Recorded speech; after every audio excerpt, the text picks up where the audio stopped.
De volta com o último bloco do Política Cruzada. Para você que acabou de ligar a TV, nós estamos recebendo o presidente da Câmara Municipal, o novo presidente, agora Alexandre Nogueira.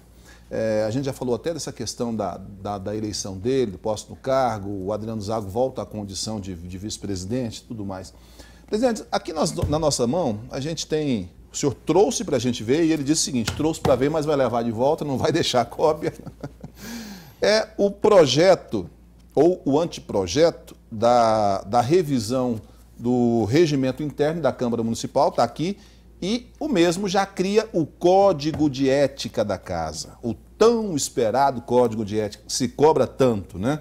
Uma iniciativa que começou na presidência passada, mas se arrastou, passou pela presidência rapidamente do professor Neivaldo e não se resolveu, entrou na do Adriano, também a proposta não tinha chegado, chegou nas mãos do senhor. Em quanto tempo isso aqui vai ser discutido e votado? Vamos lá, Rick, eu trouxe para você realmente dar uma olhada, para você ver por quê. Porque a semana que vem eu já vou marcar uma reunião com todos os vereadores, vou entregar a cópia para todos os vereadores e nós vamos dar um mês para os vereadores analisarem, para os vereadores propor alguma mudança, propor alguma emenda, né, no regimento interno e no Código de Ética, certo?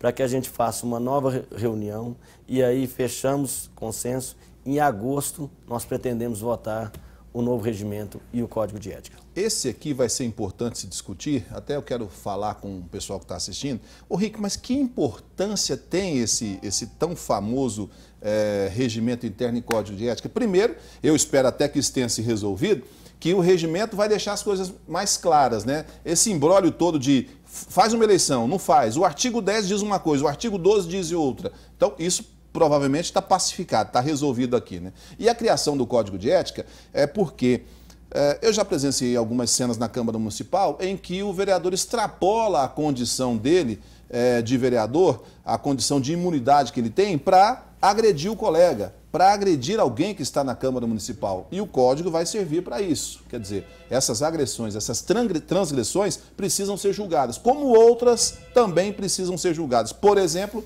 tem vereador na Câmara Municipal, já com condenação de primeira instância, mas coube recurso, ele já recorreu, de desvio utilizando funcionário fantasma nessa história, né? Supostamente ele estaria empregando uma servidora para uma atividade que não é afim, é adversa da função de assessora. E aí isso caberia para o Código de Ética analisar. Como também, o caso mais recente, um suposto nepotismo cometido pelo vereador Mário Milquem, que inclusive o senhor já é conhecedor do caso e já exonerou os assessores que estavam ligados ao gabinete dele, né? É verdade. O Código de Ética e o regimento interno é importantíssimo para a Câmara, para dar uma transparência maior, para realmente regulamentar o que nós podemos fazer ali dentro e o que não devemos fazer. Isso é importante, porque tem hora que o vereador realmente extrapola, eu sei disso, mas que seja julgado, né, a maneira... Na esfera legal. Na esfera legal. E o que acontece? Nós tivemos alguns problemas na casa, que é o caso do vereador Dr. Mário Milquem, que a Justiça já está protocolizada no Ministério Público, e a Justiça vai determinar o que deverá ser feito. Mas nós pedimos ali ao Mário que nos pedisse a exoneração dos dois assessores que tinham no seu gabinete. Um era a sogra e o outro era o cunhado. Isso. E de pronto ele atendeu, então nós fizemos a exoneração. E é muito difícil para um presidente, quero deixar bem claro isso aí, porque às vezes as pessoas perguntam, mas o presidente não viu? É muito difícil para um presidente saber se é ou não parente. Existe uma declaração na casa, né, que tem que ser assinada, no dia da posse, dizendo que não é parente, né? Essas pessoas que vão ser nomeadas, dizendo que não tem nenhum vínculo parentesco com o vereador ou com algum da casa. Mas aconteceu, a declaração foi feita, então cabe à Justiça agora julgar. Nós já tomamos as providências necessárias, Rick, e queremos também criar mecanismos, certo? Inclusive, eu já criei um mecanismo, porque o vereador Zezinho Mendonça pediu que fosse feita a nomeação de uma assessora sua essa semana. E, coincidentemente, essa assessora tem o sobrenome Mendonça. Até o Zezinho falou disso na tribuna. Ele tem o sobrenome Mendonça. Eu expliquei a ele e pedi maiores esclarecimentos e investigação para o RH para mim depois fazer a nomeação. Então, acho que nós temos que ter esse cuidado. O vereador Zezinho é um vereador muito sério, jamais ele faria isso, mas eu como presidente, tenho que me resguardar. Então, ele entendeu perfeitamente, demorou Zelo nunca é demais. 2 dias e zelo nunca é demais. Então, nós precisamos baixar algumas portarias para criar mecanismo para que a fiscalização seja feita, certo? Para que nenhum vereador, nesse ou nos próximos mandatos, tenha esse problema, porque eu acho que é um problema que jamais acho que nenhum gostaria de passar, certo? Inclusive, Rick, o vereador Adriano Zago, presidente, eu já vou adiantar de antemão aqui, ele baixou uma portaria muito boa, inclusive, para que tenha um controle maior em todos os setores da Câmara. Eu vou revogar essa portaria, certo? Apesar de achar uma portaria muito boa, eu estou revogando. Por que eu vou revogar essa portaria? A pedido de todos os departamentos, porque os departamentos estão com dificuldade em atender essa portaria. O que nós vamos fazer? Nós vamos retirar essa portaria, vamos pegar tudo que é de bom nessa portaria, discutir com cada um departamento, porque eu acho que esse é o problema, não foi discutido com os departamentos, então nós vamos discutir com cada um dos departamentos e criar uma nova portaria para regulamentar tudo que é de importante dentro da casa. O que diz essa portaria, presidente? Só para o telespectador entender. Essa portaria é um controle, né, maior de todos os departamentos da casa. Um exemplo, Rick. Para que se faça a compra hoje de um determinado item, o responsável por aquele departamento é que faz o pedido, a justificativa e a requisição. Já tem um bom controle disso, né? Essa portaria baixa que, para se fazer essa compra, o responsável tem que fazer a requisição, tem que fazer o controle, mas que tem que ter autorização de um outro. Então, eles estão com dificuldades porque não especifica quem realmente é o outro. Você tem uma noção? Essa portaria fala que para retirada de um veículo da Câmara por qualquer um dos servidores, certo? Seja tração, na portaria cita até a tração animal, né? Então, é uma portaria, nós não temos veículo de tração animal, então nós vamos modernizar essa portaria. Ajustar essa portaria. É uma portaria boa, mas nós vamos ajustar. Então, eu vou revogar, de antemão já deixo aqui, nós vamos revogar, mas nós vamos utilizar parte dela para realmente ter um maior controle. Esse controle é sempre importante fazer, presidente, porque recentemente o senhor soube que nós estivemos lá fazendo uma reportagem, porque os funcionários fantasmas de 2009, que eu fui lá e fiz a denúncia e provei por A mais B que eles existiam, eles estavam voltando recentemente porque o estacionamento estava virando um drive-thru, né? O sujeito entrava de carro, ia lá, colocava o dedo na biometria, entrava no carro e ia embora. Não estava trabalhando. E aí isso ficou especificado, retirou-se esse cartão, esse registro de ponto eletrônico lá de baixo e levou-se novamente para a entrada da casa, que necessariamente tem de ser ali, na minha avaliação, tem de ser naquele local para dar transparência no processo. E, além disso, tem mais outros dois lá na Câmara Municipal. Mas os dois outros não são monitorados por câmera. Por que eu estou dizendo isso para o senhor? Quero saber se o senhor tem um compromisso também de monitorar esses com câmera para provar, porque o senhor, na condição de presidente, o senhor não tem como vistoriar ou fiscalizar os 15 assessores de 27 vereadores, tirando o senhor outros 26. Não tem como fiscalizar. Mas o senhor ter um amparo legal para um eventual problema, é importante o senhor ter. O senhor pensa em monitorar esses locais com câmeras, presidente? Veja bem, Henrique, eu não concordo com o ponto eletrônico na garagem e também não concordo com o ponto eletrônico na entrada da casa. Eu gostaria que todos os pontos eletrônicos fossem mais internos e monitorados com câmera. Por que eu estou te falando isso? Da mesma maneira que poderia estar acontecendo um drive-thru, igual você falou, na garagem da Câmara, pode acontecer na porta da Câmara, né? A pessoa pode parar o carro e lá colocar o dedo e voltar para pegar seu carro e ir embora. Mas ele está sendo fiscalizado, ele está sendo fiscalizado, mas na garagem também tinha a câmera. Na garagem tem a câmera. Não pegava, eu tive lá olhado, não pegava. Ah, então, mas tem a câmera. O ângulo que ela estava dava o amparo todinho para entrar e fazer sem problema nenhum. Ah, então eu achei que realmente pegava ali. Então, nós precisamos ter transparência. Eu acho que é importante ter transparência, precisamos monitorar todos os servidores. Agora, Rick, eu tenho experiência no meu gabinete.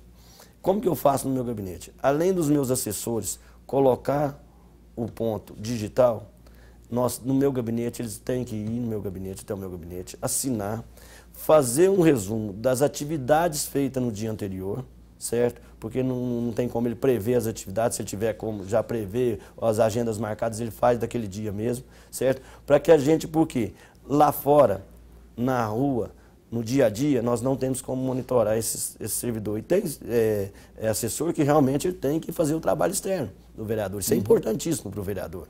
Então, eu acho que nós vamos baixar uma portaria criando esse mecanismo, já com experiência no meu gabinete que eu tenho, certo? Para que todos os vereadores façam isso. Dá uma tranquilidade a todos os vereadores e cada um dos vereadores vão conhecer realmente aqueles assessores que estão realmente trabalhando, aqueles assessores que estão comprometidos com o vereador e de que forma é feito o seu trabalho. E isso eu tenho a certeza que futuramente os vereadores vão ter menos dificuldade para a sua reeleição. Então o senhor já está me dizendo que vai remover o ponto dali e levar ele para uma área interna? Não, não estou dizendo isso. Eu estou dizendo que vou monitorar os outros pontos também com câmera, certo? E acho importante que quanto mais dentro da casa, para a gente conhecer mais os assessores, para que vocês possam também investigar, eu acho melhor. Eu acho de mais facilidade, certo? Com uma maior facilidade para que a gente possa investigar tudo e possa ter um controle maior. Nosso tempo está acabando ali, mas é sempre importante dizer. Aquela questão do lanche que foi suspenso pela presidência anterior, anterior a todos, né, ao professor Nevaldo que eu estou me referindo. Depois o Adriano manteve a suspensão e agora caiu no colo do senhor para o senhor decidir. Eu sei que tem vereador que já está reclamando, pedindo a volta do lanchinho. E aí? Veja bem, Henrique, eu acho que foi um erro. Cometeram alguns erros, tanto internamente, no processo licitatório, que não tinha necessidade daquela quantidade para 6 meses, certo? Agora, não quer dizer que iria comprar e ia gastar todo aquele valor, certo? É uma estimativa, né? Nós precisamos entender de uma coisa. Não dá, Rick, para ter uma Câmara, a segunda maior Câmara do Estado de Minas Gerais, certo? E não poder servir que seja um pão de queijo com um cafezinho para uma visita para os vereadores. Porque o pão com margarina somente e um café para os vereadores, eu acho, e aliás, hoje, que fique bem claro, o lanche dos vereadores é pior do que os dos servidores. Isso você pode comprovar. Mas pode igualar então, tá o que, bom, que nós vamos fazer? O que nós temos a intenção de fazer e o processo licitatório já está vindo aí, para ser bem claro e bem transparente. Nós vamos licitar pão de queijo, broa, o cafezinho e o potinho de salada de frutas. Porque tem aqueles vereadores que não querem comer a massa, não querem comer uma massa, então ele vai ter um potinho de fruta ali para tomar e o suco e a água que é o normal. É isso que nós vamos licitar, eu acho que aí fica de bom tamanho, a população vai entender e eu acho que você consegue atender com isso qualquer pessoa que venha te visitar, qualquer autoridade que venha visitar. Não precisa ser aquele banquete que estava sendo. Realmente não precisa, e nem era um banquete, na verdade não era um banquete. Eu fui lá e eu vi, presidente. Não era, eu vou discordar de você, porque para mim banquete hoje, e a população vai entender isso, é comida de qualidade.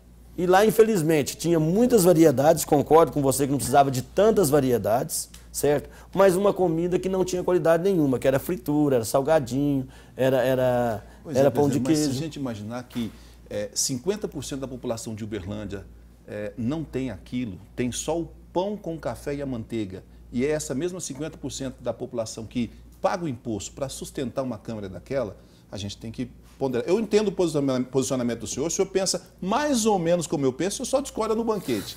Mas é difícil de aceitar isso. Não, é difícil. E realmente nós temos que conter os gastos.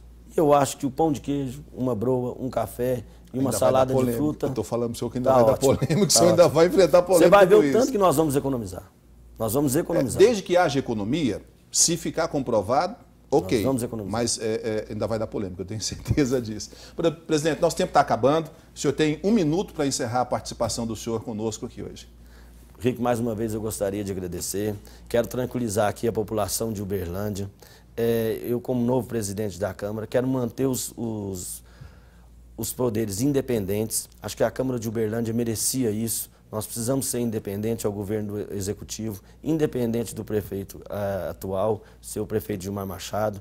Quero deixar um recado a ele, que estou disposto a conversar, que estou disposto a ouvi-lo e cada vez mais nós vamos pensar na população e na cidade de Uberlândia, porque todos nós somos comprometidos com essa cidade, inclusive você é comprometido no seu papel. Acho que esse é o papel da televisão, esse é o papel dos jornais, da imprensa, e esse também é o papel do político. O político tem que não pensar nele em momento algum e pensar na população que o elegeu. E eu fui eleito para isso. E quero cada vez mais pensar na população de Uberlândia. Então fica aqui o meu recado, o meu agradecimento a todos os deputados que me ajudaram. Deputado federal Adelmo Leão realmente me ajudou muito, deputado Ayrton Prado, deputado Luiz Humberto, porque é público e notório que os votos do PSDB, os votos desse pessoal vieram para mim, certo? O deputado Arnaldo e a todos que me ajudaram. O deputado Felipe Atier, né? Todos que ajudaram ali, foi muito importante essa vitória e eu tenho a certeza que vai ser uma vitória da cidade, do povo de Uberlândia e da Câmara de Uberlândia. Tá certo. Obrigado, senhor, mais uma vez. A gente se encontra na semana que vem para mais um bate-papo. Tenham todos uma excelente segunda-feira, terça, quarta e assim sucessivamente. Até domingo.